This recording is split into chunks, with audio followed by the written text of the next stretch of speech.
Baby steps count too, as long as you're going forward. And one day you add all those baby steps up and you might be surprised at where you can get to.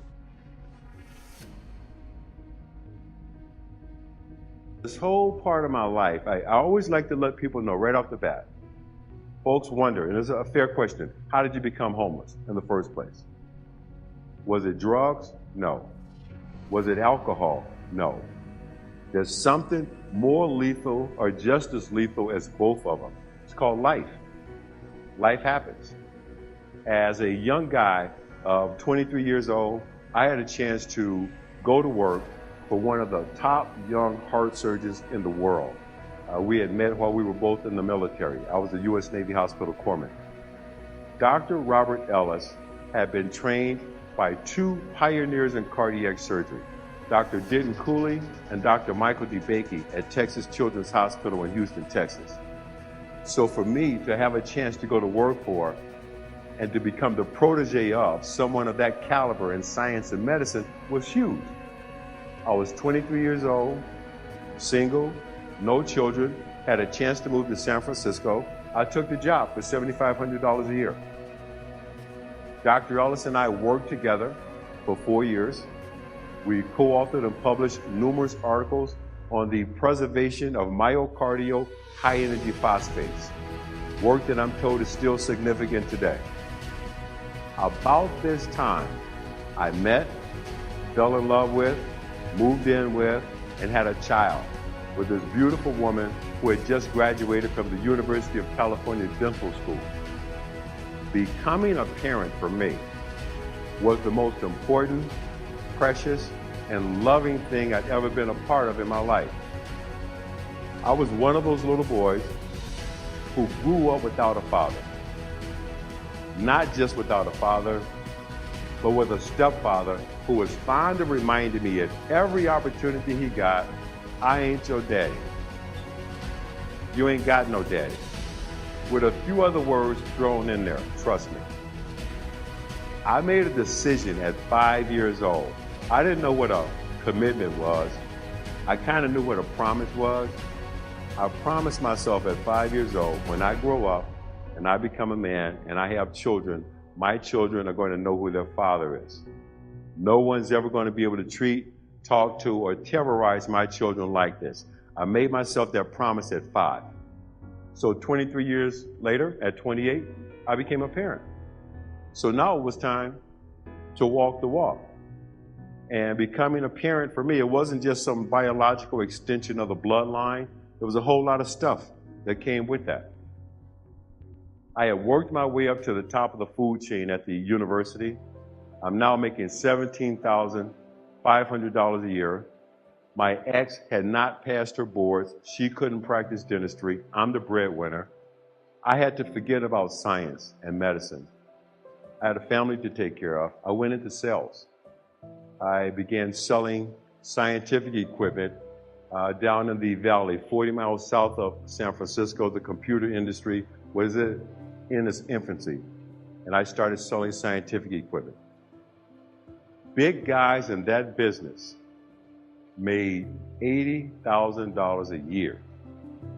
We had this one guy, I'll never forget him. His name was Ray Moss. He made $80,000 a year, and he used to walk like he was the NBC peacock, right? Just because he made 80 grand a year. And I remember thinking, man, I want to walk like that. One day, I was at one of my accounts, San Francisco General Hospital, where there's never any place to park. I see a guy that represents the beginning of my life beginning to change. I didn't even know it. Sharpest guy I'd ever seen in my life. No flash, no BS, just sharp. And he was driving this gorgeous red Ferrari. He's looking for some place to park. I go over and I say to him, you know what? I'm coming out. You can have my parking place, but I got to ask you 2 questions. The 2 questions were, what do you do? How do you do that? Turns out this guy was a stockbroker. And he was not just a stockbroker. He was one of the top institutional salespeople on Wall Street, and he was making $80,000 a month. Now, I'm not the smartest guy in this room, but I'm pretty good with numbers. And I figured that out. One guy was walking around like the NBC peacock. The other guy was rolling like a rock star. I knew what I wanted to do. So I started spending a lot of time with this guy in his office in downtown San Francisco when I was supposed to be 40 miles away selling scientific equipment down in the valley. A couple of things happened. His firm did not offer a training program for young guys like me who wanted to be in the business. So he introduced me to friends of his who ran branch offices for companies like Merrill Lynch, Dean Witter, Payne Weber, Killer Peabody. E.F. Hutton was still in business. And I started interviewing.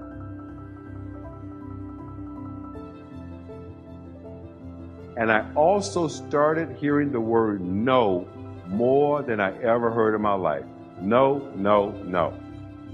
The other thing that began to happen was I began to accumulate a serious amount of parking tickets. Double parking, illegal parking, late to feed a meter. I remember I heard a couple of other words from my ex. I think I remember them also. They were delusional and unrealistic. She had a point. Major Wall Street firms have begun to require an MBA just to get in their training program. I had never gone to college. Did not mean I wasn't smart. Didn't mean I wasn't bright. I just didn't have a college degree. I was the only applicant that could say I've co-authored and published numerous scientific articles in major scientific journals. I had a sterling recommendation from one of the top young heart surgeons in the world, but I could not get in. I interviewed for a year. And I've been asked many, many times, why do you think it took you a year just to get an opportunity to be in a training program? Was it racism? My answer is no. Absolutely not. Was not racism. There's another ism called placism. Think about it. I had never gone to college, did not come from a politically connected family, had no money of my own to invest. Who's going to do business with you? That's placism. That could affect anybody in this room. But I kept coming back. And I kept coming back for one reason. My mother. I had one of those old-fashioned mothers who taught me, and I believed from the very beginning that I could do or be anything I wanted to do or be. I believed it. I made up my mind early, my first ambition in life, I wanted to be Miles Davis. Hey, she said anything I wanted to do or be, I wanted to be Miles. I studied trumpet for 9 years. I got pretty good at it. And understand me, I did not want to be a jazz artist. I did not want to be a jazz musician. I wanted to be Miles Davis. My mama had finally heard enough of this I'm gonna be Miles Davis stuff. We sat down one day and we had what I will always remember as the talk. And she explains to me, she says, baby, you know what? You're pretty good with that thing, but you can't be Miles Davis. Ain't but one, and he got that job. And when your mama put it to you like that, you got to feel that. And I had to look at the facts. I mean, look, at 18 years old, Miles Davis was in New York City playing with Charlie Parker and John Coltrane. At the same age, I was playing with some boys named Pookie and Ray Ray. You know? Hey, we were good. Cinder, we were good, but it wasn't going to happen. The point I'm trying to make is I made up my mind as a young guy, I wanted to become world class at something. I just had to find out what the something was going to be. Had to find the right venue.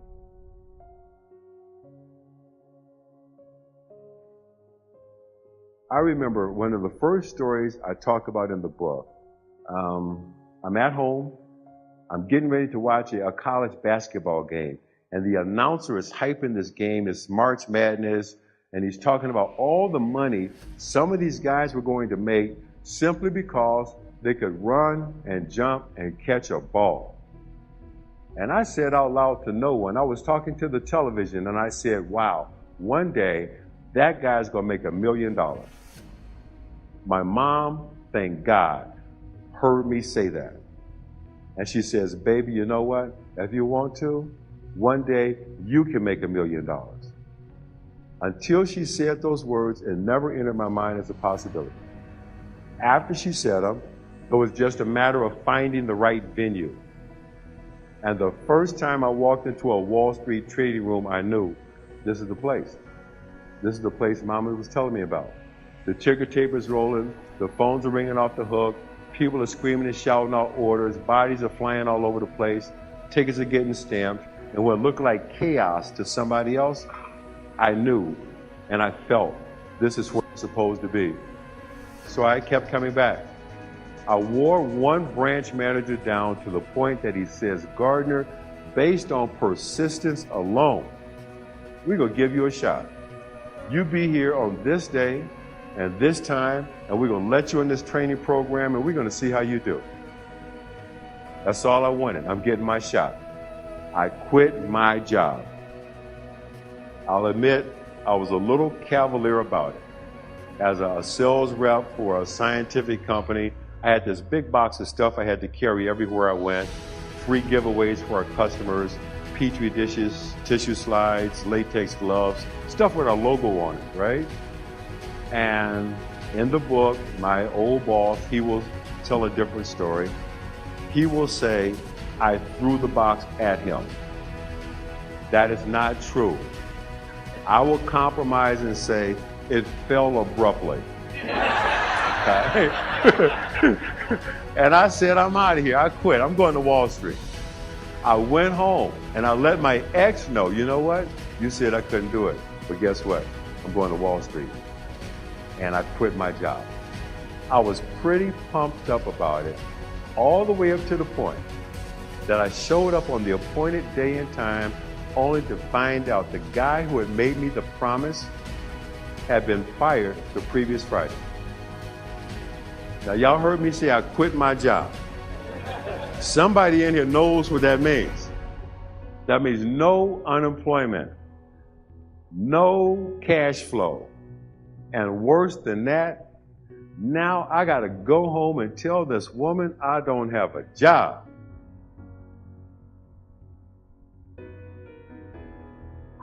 A tense situation got tense, more tense. And I still had one shot left at the street. But before I could play it all the way out, I still had to take care of my family.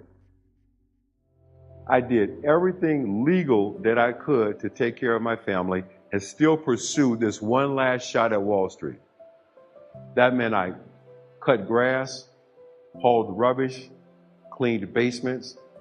I learned roofing. I learned painting. I did everything that I could do legally to take care of my family and still pursue this last shot at the street.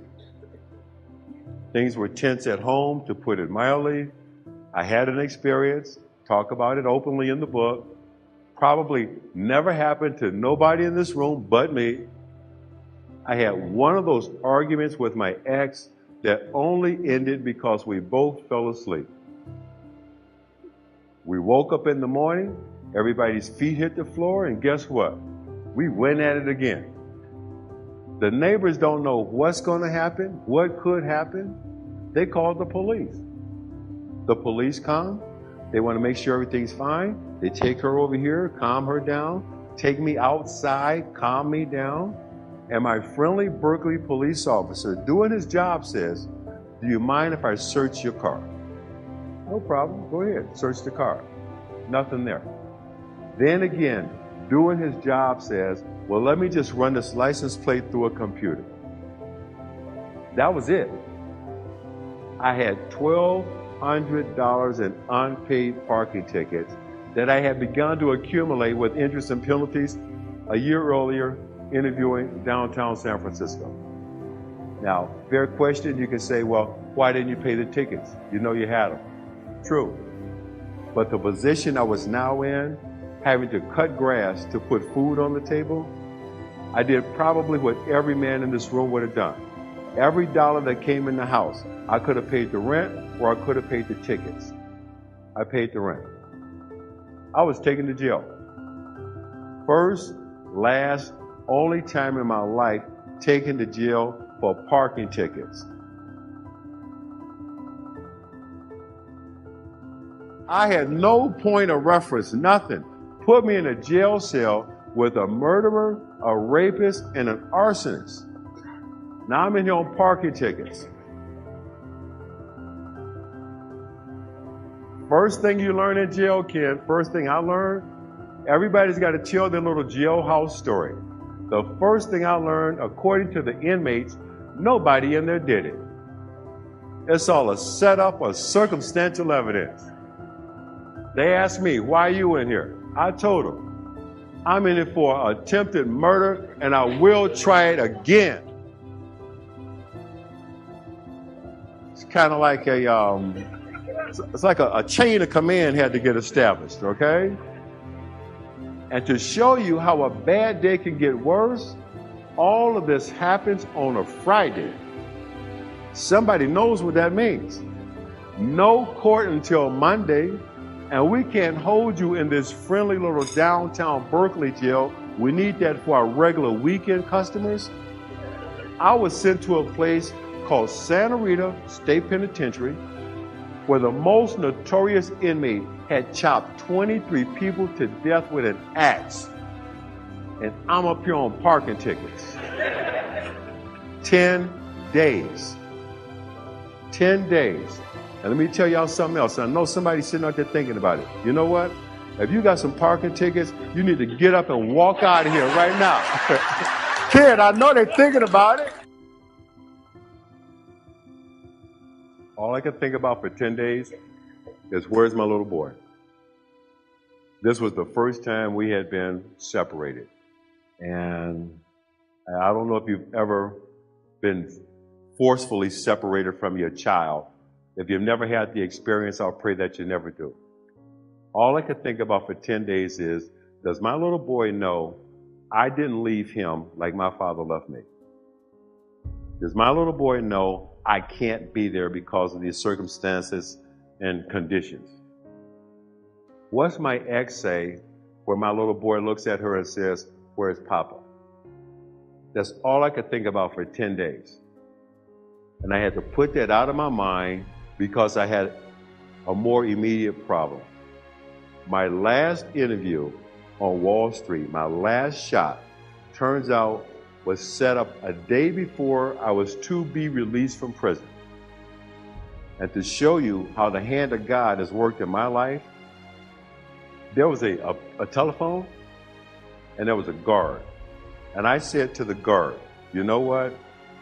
I've got one opportunity left to work on Wall Street, but I got to reschedule this one appointment. Will you please dial this number for me?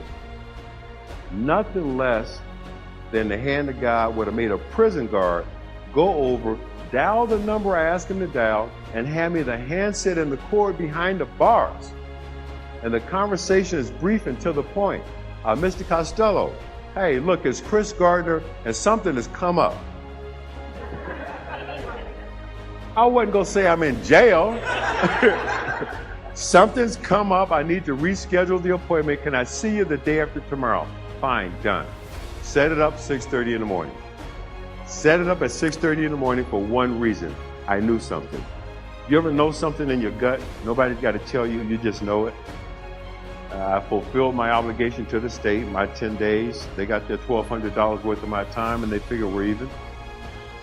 I went to the place we used to call home in Berkeley, California. I looked through the window, and I knew they were gone. This chick took everything but the dust. And unfortunately, most importantly, she took my little boy. We had entered that unfortunate space where sometimes adults start acting like children. And one parent feels like if the only way I can hurt you is to hit you over the head with the baby, I'm going to do it. I put it out of my mind, and I went on this job interview wearing clothes I had worn in prison for the previous 10 days. Now, in the film, when you saw it or when you do see it, you'll see, remember Will Smith showed up with the blue jeans and the paint all over them? I wasn't just wearing blue jeans, I was wearing bell-bottom blue jeans. Hey, it was the 80s, we all had them. I was wearing bell-bottom blue jeans, Adidas sneakers, my work shoes with paint sprinkles all over them, and a members-only jacket. I had a red one, I was the last member. I had a big... I showed up at Mr. Costello's front door, and he said exactly what I would have said to anyone who showed up at my front door at 6:30 in the morning dressed like that. Deliveries in the rear. I would have said the same thing, but I come right back at him. I explained, Mr. Costello, I'm Chris Gardner. Today's the biggest day of my business career. I must admit, I'm underdressed for the occasion. Yeah, you got that right. What happened? I could not think of a lie bizarre enough. I told the truth. It was the best thing in the world I could have done. Unfortunately, Mr. Costello had been married and divorced 3 times. He started telling me stories about his ex-wives. That second one, I don't know why he ever got married again. He told me some stuff about her, man. He went on like that for 20 minutes, and out of nowhere he says, you'll be here tomorrow. I'll walk in the training room. Boom, getting my shot. That's all I wanted. I'm hired. $1,000 a month gross. I moved into a boarding house, 3 meals a day and a room. That's all I could afford. I show up on Wall Street my first day, I had to borrow clothes. I show up in a suit, 2 sizes too big, shoes, 1 size too small. That's called a long day. Did not matter, I'm getting my shot. As a trainee in this business, you start at the bottom, you do what the brokers do not want to do or feel is beneath them, which is cold call. 200 phone calls a day. I turn myself into a calling machine. I don't know if you guys in the back can see, but in the front, you see how this one finger is cockeyed? That's my calling finger. Ken, I still use it today. Is that right? 200 times a day. And at night, study, study, study. No one had to tell me I'm only going to get 1 shot at this test. That's all I wanted. This goes on for months. I passed my exam, highest score in the class, big deal, my reward. I get to come back the next day and make 200 phone calls. A few months later, 1 in the morning, there's a knock on the door, and it's my ex. And she doesn't want the baby anymore. The exact words were, it's your turn. And just like that, that's how we became homeless. That's what I meant when I said life happens. The boarding house did not allow children. My son and I were instantly evicted. We joined a class of people invisible even among homeless people, working homeless people. It is estimated that 12% of all the homeless people in this country have jobs and go to work every day. In some communities, that number is as high as 30%. And I'm not talking about the guys outside with the cups. Working families, homeless. My son and I did the only thing we could do. We moved into a series of hotels. And I did put a special emphasis on that first syllable for a reason. Y'all know what I'm talking about. Hey, it is what it is. $25 a day in a color TV. Do the math. You're making $1,000 a month gross. And that man wants his $25 a day cash every day, Saturday and Sunday. It would not work. We moved downstream. $10 a day in a black and white TV. Imagine who's living next door to you and your baby at $10 a day. It won't work. Thank God there's a place called Blythe Memorial Church and a man named Reverend Cecil Williams in San Francisco, California. My son and I began to to go to church numerous times through the week, food for the soul, and just as importantly, food.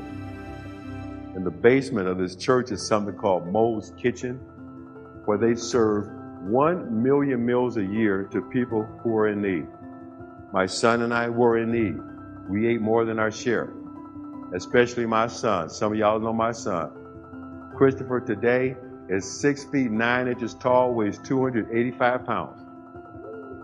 That all started in the basement of that church. I tell the Reverend every time I see him, you need to let folk know what could happen to their kids. He would see me and this baby standing in the food line. He let me know later. He served that community now for 42 years. He had never seen a man and a baby standing in the food line. And he'd always come over to me and say the same thing. What you doing with that baby? My baby. But what you gonna do with it? I'm gonna keep it. I've been asked many, many times, why didn't you give the baby to your mother? Well, you know what? That was not my mother's baby. That was my baby. And I have promised myself at 5 years old, when I grow up, become a man, have children, my children are gonna know who their father is. Again, it was time to walk the walk. Giving my child up was never an option. The Reverend and I got to know each other. We spent some time together, and I explained to him that we're having difficulty saving money. We're homeless, but we're not hopeless. I can't save money quick enough to get some place to live. The problem was, and if you think about it, if you've got young children, your biggest expense next to your rent or your mortgage is what? Daycare. Had to learn about the food chain of daycare. You've got the au pair or the nanny that's there 24/7 with the child, a licensed, dependable daycare center. You got a dependable babysitter, maybe a family member you can count on. At the bottom of that food chain is something called a woman who keeps kids. Hey, she's not licensed, she's not registered, but she provided a service that allowed people like me to go to work. The hardest two things I had to do every day for a year was, number one, leave my little boy with somebody I did not know and hope everything was okay. Now in this film, you saw Jaden Smith, he played my son as a 5-year-old. They did that for the dialogue. My little boy was not even 2. And keep in mind, there's only so much a 2-year-old can tell you about what happened that day. I leave him, he screams, he cries bloody murder. He don't know it, but I'm screaming and crying on the inside, and all I can say is, I'll be back. Papa gotta go to work. I'll be back. The second hardest thing I had to do every day was work in this business, a business I absolutely love. Be surrounded every day by wealth, capital, and investment opportunities. And the second the market closed, you got to figure out real quick, do I have enough money for us to eat and get a hotel room? Many nights I didn't. Until we got into the homeless shelter set up by the Reverend, the Concord Plaza Hotel. 2 blocks away from Neiman Marcus. 2 blocks away from Gucci in downtown San Francisco is one of the worst ghettos of the United States. Think ghetto on steroids. Here was the deal at the Concord Plaza. You got to be out by 8 a.m. You cannot come in before 6 p.m. You are going to work or going to look for work. It is first come, first served. When you leave the room, take everything in the room that's yours with you. There's no guarantee there will be a room for you when you come back. And if you leave it, your stuff won't be here. So every day for a year, you would see me, my son, his stroller, a duffel bag with all of his clothes in them, the biggest bag of Pampers in the world, a briefcase, my umbrella, 1 suit on my back, 1 suit in a hanging bag, and we hit it. every day for a year. I had 2 suits, one blue and one gray. The joke around the office began, oh, that's Chris Gardner, he's reenacting the Civil War. Ken, I promised myself one day it's going to be different, right? Every day for a year. Working in a business, commission-only sales. All that running, you saw Will Smith doing that movie, the running was real. Having to make a decision every day. If I stay on this phone another 5 minutes, I can get this guy's account. I can earn this commission. But if I stay on this phone another 5 minutes, I'm going to miss the bus. If I miss the bus, I'm late to pick up my son from the babysitter. If I'm late to pick him up, that means I'm late to the shelter. If I'm late to the shelter, that means no more room. First come, first serve. Many days as a young guy trying to build a business, I had to stay on that phone. And that meant my son and I slept wherever we could, which included hotel lobbies, train stations, subway terminals, if the weather permitted, outside, in the park, airports. This was pre-9/11. The big airports, a lot of them were open 24 hours. There was nothing unusual about seeing a man, a baby, and a whole bunch of stuff. My one residual hang-up from this experience in my life is I got this thing about bags. You will rarely see me without a bag. I got a room in my house with nothing but bags in it.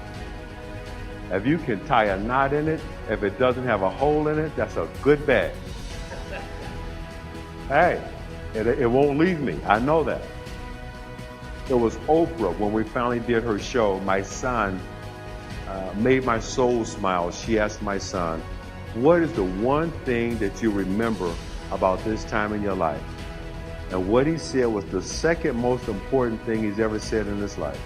What he said was, all I remember is every time I looked up, my father was there. That's all I remember. And I got to tell you, if that's all that little boy remembers, that means I did my job. That means I broke the cycle of men who are not there for their children.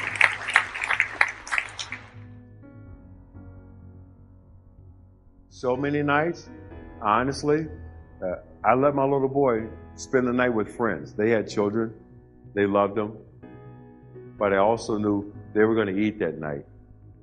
I didn't have money to feed them. I'd sleep under my desk, get up in the morning, freshen up as best I could, and I make the 200 phone calls every day. My son and I, too many times, too many nights, there was no place else to go. There was a bathroom in the subway station in Oakland, California. It was clean, and you could lock the door. And I had to teach my little boy how to play a game, and the game is called shh. And that means that no matter what somebody says on the other side of that door, no matter how hard they pound on this door, we're not here. We're invisible. We lived like that for a year until I finally saved enough money for us to get someplace to live. One of my favorite chapters in the book is called Roses in the Ghetto. We happened to be out looking. Oakland, California was cheaper. We could afford it.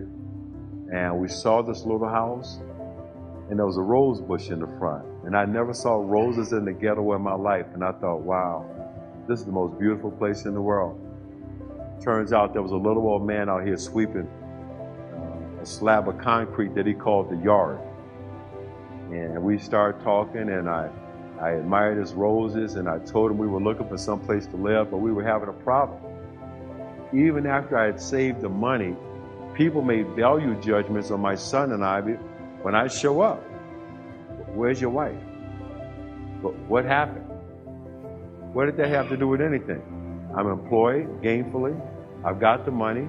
We need the space. Let us rent. People wouldn't rent to it. I started explaining all this to that little old man, and he said, son, you don't have to tell me nothing. Y'all can move in here. We moved in. That didn't take long. That didn't take long at all. All right? We spent the night. First night, we slept on the floor. And we got up in the morning, and this is one of those things that will never leave me. My little boy gets anxious, and he says, Papa, you forgot this. We have to bring our stuff. We need this. He had seen me carry everything we owned, everywhere we went for a year. And I can't tell you what it feels like to explain to your son, well, you know what, son? We got a key now. We home. We don't have to carry stuff anymore. I can't tell you what that feels like. Ain't no words for that. The only way I could explain that to you would be if I could levitate myself a good 6 to 8 inches off of this stage. That was a good day. I remember we both skipped to the train that day. And speaking of the train, something very important began to happen at this train station 2 blocks from our house. They started to open a daycare center, a place called Happiness, and they did spell it with a Y. And what made this just so incredible for us is right now, the way we're set up, I got a 4-hour commute on public transportation to get to the one place I'm comfortable leaving my little boy. But now there's a possibility I could take my son 2 blocks from my house to a place that's safe and secure and take a 4-hour commute out of my life. The problem was, they didn't take children who were not potty trained. Man, we went to potty trained boot camp. Think about that. You could take a 4-hour ride on a bus and a train out of your life? Yeah, we studied potty training. As we were set up now, we didn't get home to 8:30 or 9 o'clock at night. And the ladies of the evening in my old neighborhood in Oakland, California, they would have begun their shifts. And for months, they saw me, this little boy in a stroller. They never saw a woman. They knew something's different here. No questions are asked, no information is given, but they knew something is different here. And they started trying to give my little boy candy. And I said, no, thank you. I didn't let him have sugar till he was 4 years old. Then they started giving him a $5 bill. And I will tell you, if it were not for those ladies of the evening giving that little boy that $5 bill, there were days I could not have fed him. So to this day, the ladies of the evening are all right with me. Hey, I don't do no business with them, okay? It ain't like that. But think about that for a second. We didn't have a term or words to call that at the time. You know what you could call that today? You could call that a random act of kindness. We don't know what the circumstances are. We see y'all struggling. We see y'all here every day. Here's $5. Go feed your baby. That made all the difference in the world. Friends began to come through for us. We get these phone calls. Hey, look, well, we got an extra bed out in the garage. Nobody's using it. Y'all come get it. You can have it. We got a card table in the basement. We don't play cards down there anymore. Come get it. Put it in the kitchen. That could be your kitchen set. Well, I just bought a whole bunch of new towels. Y'all come get these sheets and stuff. That's how we began to put our lives back together. We didn't have a car. My old neighborhood, there was something that community shopping carts, they had kind of been reappropriated, Kim, from the grocery store. They just be around in the neighborhood, right? And I told you today, my son is 6'9", 285. He was an even bigger baby. You see where my hands went? This dude was like the black baby Huey. Okay? I could not carry him, the dirty laundry, and the groceries, and my briefcase. So we would find this cart within 2 blocks of our house. And the joke between he and I is, that's our car. We'll just get the car and we'll come pick this stuff up. One day, we go out, we go 2 blocks, we cross the street to go to the 3rd block, and we don't see the cart. My little boy stops dead in his tracks, looks me in the eye and says, "Papa, where'd you park the car?" He had no idea. He had no idea. That was the point. We're in the cart one day, we're rolling up the street, it starts to rain. We're both drenched. The little boy looks at me and says, "Papa, you think one day we can get a car with a top on it?" He had no idea. And that was the point. He did not need to know. In the movie, they did it very subtly. There were times you would see the little boy was eating, the father wasn't. He didn't need to know that was because that was all we could afford. The times that we were fortunate enough to get a meal and a hotel room, he did not need to know that I had just sold blood so we could. And I say he didn't need to know that for one reason. That's what parents do every day. A big part of the gig is going without so that your son or your daughter don't have to. Somebody did it for us, so now it was my turn. I kept learning the business, I kept growing, and I gotta tell you, one day, you ever have a day you didn't need nothing else bad to happen? I got home one day only to find out the local utility couldn't wait another day to get that $19 I owed them and turn my lights off. And I had to give my little boy a bath by candlelight. And this was the first time I began to doubt myself. The first time I began to ask questions, how much longer can I do this? What's going to happen next? Where am I trying to get us to? And this little boy picks up on it, stands up in the bathtub, looks me in the eye, and says, "Papa, you know what? You a good papa." That was all I needed. Huh? That was all I needed. That's one of them things my Uncle Joe used to say, "Boy, if that don't get your fire going, your wood must be wet."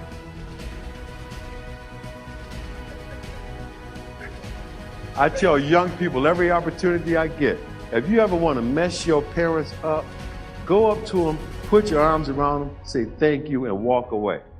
That would mess us up. Because we know something going on. Something ain't right. But I kept going forward. I kept learning this business. I got pretty good. I got blessed to find something I love. We worked in a big bullpen where you could see what everybody else is doing. And every day for a year, there was this little old man who came to see this gorgeous female broker who sat next to me. It was none of my business. And I'd sit there, watch, doing my phone calls. He's watching me. I'm sitting there with a blue suit and a gray suit making my 200 phone calls. And again, I thought it was a client coming to see his broker. Wrong. This little old man was the managing general partner for Bear Stearns in San Francisco, and he was coming to see his girlfriend. And he watched me for a year. And one day he gave me a business card, sitting there. He says, "You don't belong here. Here's my card. Come see me." I go see him. He tells me the story of this place called Bear Stearns, which at this point in time was one of the most profitable private partnerships on the history of Wall Street. He tells me how the firm was built by entrepreneurs with a strong work ethic. And I've seen your work ethic, and I know if you come here, I'll make you a star. Then he asked me a question. I did not know what he was asking me. What do you need to be here? I figured it out. He was asking me my salary requirements. No one had ever asked me that before. I had been making it on $1,000 a month, gross. I said the biggest, most obscene number that would come out of my mouth. I need $5,000, done. $5,000 a month, 50% commissions guaranteed for a year. By the way, here's 1 month's advance, go buy yourself some new clothes. I went out and bought my first 2 pinstripe suits. 1 blue, 1 gray. And we went to work. I went to work with some boys named Weinberg, Feinberg, and Steinberg. Used to call me Gardnerberg. First day, old man Weinberg comes over to my desk and he says, "So you want to learn this business?" I said, "Yes, sir, I want to learn this business." "Well, dress British and think Yiddish." What the hell did that mean? Hey, I didn't know, but I was going to find out. All right? First day, I get this phone call. First day from a Mr. Greenberg. And I don't know the guy, but they made it real clear to take the call. "Chris, this is Ace. And I want you to know, Bear Stearns was not built by people with MBAs. Bear Stearns was built by people with PhDs. We're glad you're here. Get to work." Click. Whoa. Who is that? Alan Ace Greenberg, Chairman, CEO, Senior Partner, Bear Stearns. What's a PhD? Poor, smart, with a deep desire to become wealthy. I have found the promised land. It wasn't going to get no better than this. Made sense to us. Let's call people that we know have a lot of money. Midland, Texas had more millionaires due to the price of oil than any place else in the country. Made sense to us? Let's call them up. The problem was the boys in San Francisco could not understand what the gentleman in Texas was saying. They were all saying the same thing. "I'm in the Earl Bennett." "I'm in the Earl business, Bo." Now, my folk from Louisiana, I understand all that. It's called Texas Ebonics. All right? I mean, let me talk to them. None of them had names. They were all AJ, BJ, CJ, DJ. And I hit it off with this one old boy who became not just my biggest account, but the biggest account in the office. And I have to share this with you as honestly as I can. I don't know another way to put it. Every time I get him on the phone, Ken, he would tell me every nigger joke, every Jew joke, every spick joke in the world. And then he'd turn around and say, "Well, buy me 50,000 shares of whatever you call me about, click." Do the math. 50,000 shares, 50 cents a share commission, that's $25,000. I'm going to laugh at your nigger joke for 25 grand. I also used to call him a lot. My first year, this is how this thing went with me and him for the first year. And one day he calls me up and says, "Chris, I like to know people I do business with. I'm going to come meet you." Hey, I mean, I had blown this cat off a couple of times. My little boy had a soccer game. I had to go out of town to a wedding, and I wasn't feeling too good. But you get to a point where you know, I got to deal with this. I got to handle this. So I said, "Fine, come on up." My old boss at Bear Stearns ran offices for Bear in Los Angeles, San Francisco, and Hong Kong simultaneously. He traveled a lot. He was out of town. And he had this big, beautiful office. I went over there, I took his name tag down, I put mine up. I took the picture of these cute little white kids, I put them in the drawer. I sent a friend of mine out to get the cowboy. He came in, I stuck out my hand, and you can see the blood just drain from his face. He's thinking about all them jokes he told me. Did not help that he was this tall. And getting ready for this meeting, I just kept saying the same thing. "Chris, you gotta keep the focus on performance, the added value you've created in this portfolio, and the money you made for this guy." And I kept saying over and over and over, it's not a black thing, it's not a white thing, it's a green thing. And I kept saying it to myself over and over and over, to the point that it came out of my mouth in the meeting. And the guy looks at me and says, "You know what? You're right."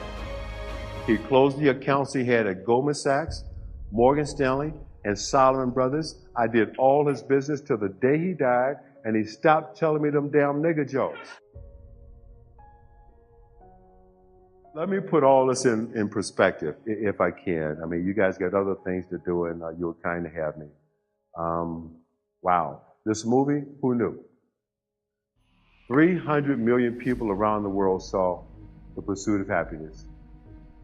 February 9th was my birthday. February 10th, Pursuit of Happiness became the #1 film in the world. February 11th, I got a birthday present from Will and Jada Smith. And we've all heard that old thing about the best presents come in small packages.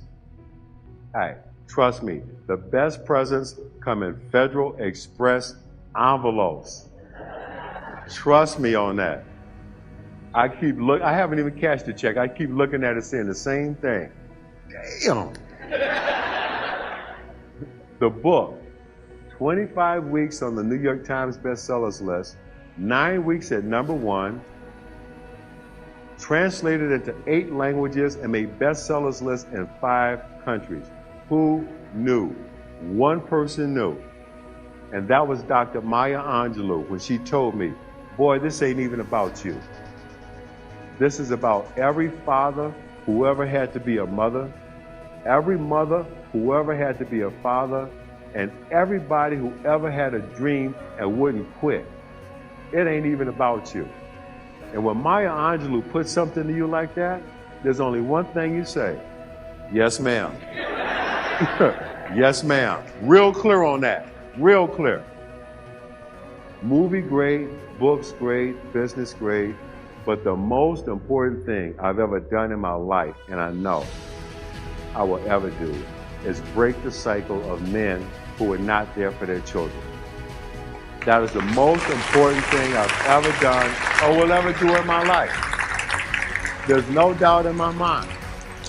Because I broke the cycle here, because I've raised a young man who at 26 years old was finally getting it, the most important thing about being a man is being responsible.